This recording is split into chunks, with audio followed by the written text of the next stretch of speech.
인사드리겠습니다. 감사합니다. 장하길 목사입니다. 지금 우리나라가 어느 상황인지 우리 스님들이 반드시 알아야 될 게 있습니다. 이 안토니오 그람시라고 하는 사람이 칼 마르크스가 공산주의를 만들어가는 과정에서 공산화가 될 듯 하다가 안 된 거예요. 그래서 왜 안 되는가 하고 조사해 봤더니 돈이 있으면 다 가족에게 물려주는 거예요. 그래서 자본주의가 어디서부터 시작되는가? 가족에서부터 시작이 되는구나. 그래서 가족을 파괴하자. 이 운동을 했는데 그것도 자본주의가 파괴되는데 쉽지가 않은 거예요. 그래서 그것을 보고 있던 30년 뒤에 이탈리아의 안토니오 그람시라고 하는 사람이 공산화를 이 자본주의 국가를 그리고 자유민주주의 국가인 이 자본주의 사회 국가를 망가뜨리고 공산화를 이루기 위해서는 11가지 계명이 있다라고 주장한 겁니다. 근데 그 11가지 계명을 제가 잠깐 얘기하면 여기 보면 이렇게 조용한 혁명 11계명이 나오게 됩니다. 지속적인 사회 변화로 혼란을 조성하라. 그러니까 코로나라든지 가짜뉴스라든지 촛불 집회를 가지고 진지전을 구축한 다음에 그리고 나서는 가짜뉴스로다가 크게 혼란을 일으키게 하는 것입니다. 지금 선거를 앞두고도요, 어떤 결과가 냐면 가짜뉴스를 딱 터뜨리는데 이게 이제 프레임에 걸려든 거죠. 그게 뭐냐라고 하면은 내가 나중에 보낸 거 잠깐 한번 좀 띄워줘 보세요. 지금 보면 회칼 그리고 도피 이 두 가지를 딱 해가지고서 띄웠습니다. 여기 보면 이게 문맥을 잘 들어보면 이 황상무 대통령 시민사회수석이 이런 얘기를 했단 말이야. 과거에는 이렇게 할 때에 잘못된 사람 보면 정보부에서 칼을 가지고 회칼을 가지고 들어가서 두 방을 찔렀다 이런 얘기를 한 거예요. 그러나 지금의 정부는 그렇지 않다라고 얘기한 것을 가지고 뭘로 했냐? 회칼 사건으로 딱 프레임을 거는 거예요. 여러분, 가짜뉴스를 어디서 먼저 터뜨린지 아십니까? MBC에서 터뜨린 겁니다. 그리고 이거 프레임에 딱 걸려버리니까 여론이 막 나빠지고 선거를 이용해 보면서 이 보수파가 맥을 못 치는 겁니다. 또 하나 넘겨서 보시면요, 여기에 보면 이 사람은 이전 도피해라고 했잖아요. 조사도 안 했습니다. 수사도 안 했어요. 그런데 여기서 흘려서 국정원에서 흘려가지고 이 사람이 도피했다. 그래가지고 두 가지 단어에다가 이것도 딱 그냥 MBC 언론에서 주장을 하고 그걸 받아가지고 민주당에서 공격을 하기 시작하는 겁니다. 가짜뉴스를 가지고 프레임을 걸어서 맥도 못 치게 만들어버리는 것이 지금의 현실이다 이 말이에요. 여러분, 이것이 다 뭐냐면 안토니오 그람시라는 사람이 공산주의를 다시 한번 계명 좀 보십시오. 거기 한번 아까 11계명. 자, 여기 보면 지속적인 사회 변화 혼란을 조성하라. 이거 제가 자료를 굉장히 많이 했는데 다 보여드릴 수가 없고요. 지금까지 우리나라는 가짜뉴스에 다 녹아난 거예요. 여러분 알다시피 광우병 사건이라든지 사드 사건이라든지 이런 모든 것들이 이게 다 가짜뉴스에 매몰이 돼버린 거잖아요. 그동안 나라가 얼마나 혼란했습니까? 광우병 이런 것들이. 이게 바로 조용한 혁명 공산주의를 만드는 데 있어서 11계명에 들어있는 것입니다. 두 번째 가서는 학교와 교사의 권위를 약화시켜라. 그래서 학생의 인권 조례를 이렇게 만들어가지고 부모님들을 학생들이 고발하게 만들었어요. 원래 부모님들이 자녀 교육을 책임지고 하게 우리나라의 헌법에 들어있던 조항을 삭제를 해버렸습니다. 그래서 선생님들이 오히려 학생들을 다 주도하고 있고 부모님은 간섭하지 못하게 만들어 놓는 이런 교육을 지금 실시하고 있어요. 요즘에 보면 자녀들이 부모 고발하는 사건이 상당히 많은데 이런 스며있는 진지전을 구축하고 있는 공산화로 가는 길에 학교와 교사의 권위를 약화시키고, 세 번째로는 가족을 해체하라. 이거 부모 고발 나오죠? 일부 다처로 가죠? 그 다음에 페미니즘, 여성 우월주의 이런 게 나오고, 그 다음에 네 번째 가서 보면 성교육 및 동성애 교육이 나오는 겁니다. 그래서 이제는 남성, 여성을 쓰지 못하게 하고요. 뭘 쓰는지 아십니까? 사람이라는 단어를 쓰게 합니다. 그래서 나도 지금 남자지만 여성으로 가고 싶다면 여성으로 등재가 돼요. 얼마 전에 복싱 선수가 남자가 복싱 선수가 돼서 여자를 때렸잖아요. 난 여성이다 그래 놓고 이런 모습으로 가가지고 두개골이 금이 가게 하는 그런 사건도 일어났습니다. 그런데 이게 다른 나라에서도 일어나는 게 아니라 우리나라에서도 지금 이런 성교육, 동성애 교육, 지금 이게 우리나라의 국회에서조차도 이 법이 통과되기 직전에 있는 것입니다.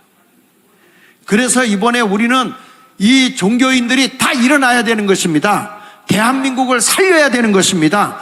자유민주주의로 다시 일어나야 되는 것입니다. 여러분, 오늘 이 자리에 모인 것은 우리가 기독교, 불교를 넘어서서 대한민국을 사랑하는 사람이 모여야 하는 것입니다.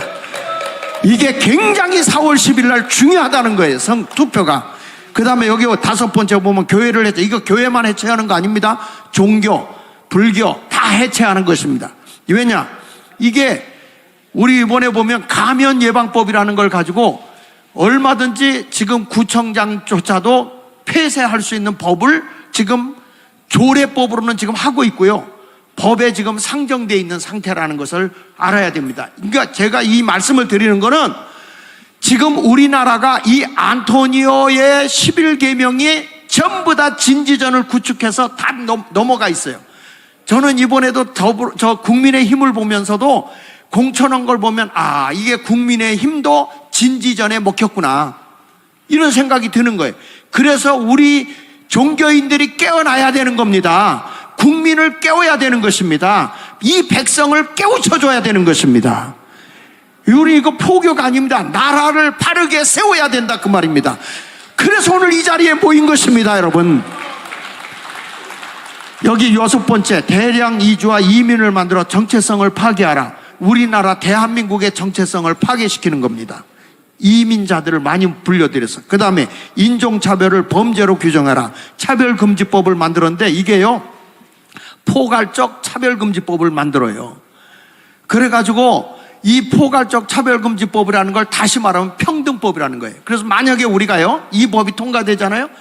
사상적 평등법이 있는데 나는 공산주의가 싫어요 하면 사상적으로 이게 걸리는 겁니다. 그러면 거기에 더 무서운 게 뭐가 있냐면 징벌적 손해배상이 있는 거예요. 징벌적.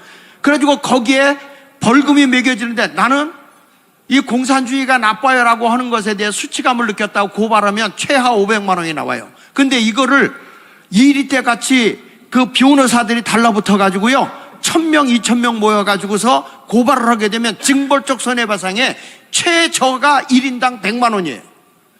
그러면 1000명이 모이면 얼마를 하느냐? 10억입니다. 10억.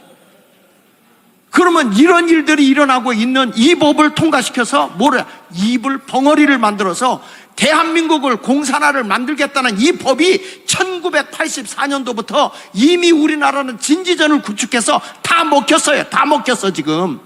이걸 깨어 일어나야 된다 이거예요. 그 다음에 여기 보십시오.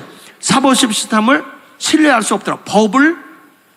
법을 신뢰하지 못하게 하라. 그러니까 여러분, 범법자들이 지금 당을 만들고 난리치고 있잖아요. 범법자들이 감옥 안 가고 더 설치고 있잖아요. 도대체 대한민국이 법치국가입니까? 아니면 범법자의 나라입니까? 잘못한 거 있으면 책임을 져야 되는 거 아닙니까? 이런 거에 쏘가 넘어가서는 안 된다 이거예요 지금. 이게 다 안토니오 그람시의 대한민국의 법을 파괴시키는 거예요.